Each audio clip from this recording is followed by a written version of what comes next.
You ask Tiger to solve.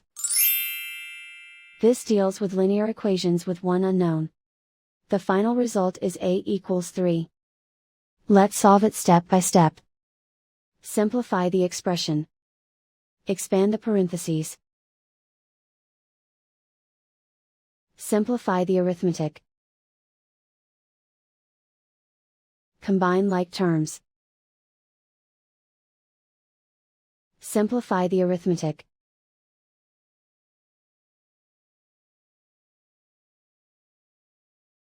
Group all constants on the right side of the equation. Add 3 to both sides.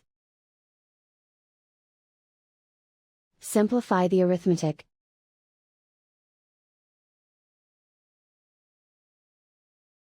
Isolate the a. Divide both sides by 4. Simplify the fraction. Find the greatest common factor of the numerator and denominator. Factor out and cancel the greatest common factor. And so the final result is a=3.